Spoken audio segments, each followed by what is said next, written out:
తిరుమలలో గంటలోనే దర్శనం అయ్యేలా చూస్తాం, దానికి తగ్గట్టు ఏర్పాట్లు చేస్తామంటూ టీటీడీ బోర్డు ఏర్పాటైన తొలినాళ్లలో ప్రస్తావించినప్పుడు నేను చెప్పాను, ఇవన్నీ మాటలు వినడానికి బాగుంటాయి కానీ అసాధ్యమైనటువంటి పని.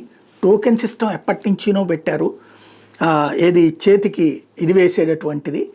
అలాంటి సిస్టమ్స్ ఉన్నా కూడా ఎన్ని గంటలు పడుతుంది కరెక్ట్గా ఆ టైంకి లోపలికి ఎంటర్ అయ్యేది చెప్తారు కానీ దర్శనం బయటికి గంటలో రప్పించడం అనేటటువంటిది అసాధ్యం. ఒక్క బ్రేక్ దర్శనాల్లో మాత్రమే అది సాధ్యం అవుతుంది, గంటన్నరలోనూ.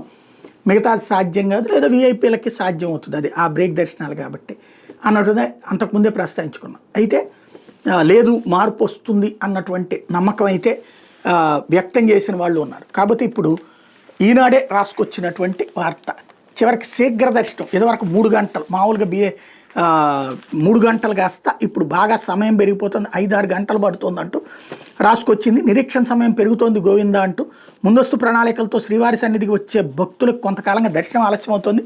ముఖ్యంగా 300 రూపాయల టికెట్టు భక్తులకి గరిష్టంగా 3 గంటల్లో దర్శనాలు కల్పిస్తున్నట్టు తిరుమల తిరుపతి దేవస్థానం చెప్తున్నా.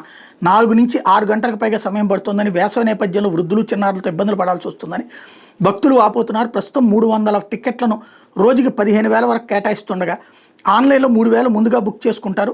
వీళ్ళకి ఉదయం 9:30కు మొదటి స్లాట్ దర్శనాలు కల్పించాల్సి ఉంటుంది. అయితే శనివారం నుంచి బుధవారం వరకు వీఐపీ బ్రేక్ ఉదయం 8 గంటలు ప్రారంభమవుతుండడం సమస్యలకు కారణమవుతుంది. మొదటి జనరల్ బ్రేక్, నైవేద్య విరామానంతర ప్రోటోకాల్ బ్రేక్, శ్రీవాణి దర్శనం, దాతలు, రెఫరల్ ప్రోటోకాల్ దర్శనాలు వరుసగా కొనసాగితే దీనికి మధ్యాహ్నం 1 నుంచి 1:30 వరకు సమయం పడుతుంది. దీంతో ఉదయం 9:30 స్లాట్ పొందిన భక్తులు వైకుంఠం క్యూ కాంప్లెక్స్ దర్శనానికి కలిసి 5 నుంచి 6 గంటలు వేచి ఉండాల్సి వస్తుంది. సర్వదర్శనం టైం స్లాట్ ఎస్సీడీ టికెట్లో ఉన్న భక్తులని ఏకకాలంలో క్యూ లైన్లకు అనుమతిస్తుండడంతో మరికొంత ఆలస్యమై ఒక్కోసారి క్యూ లైన్లోనే వేచి చూడాల్సిన పరిస్థితి నెలకొంది.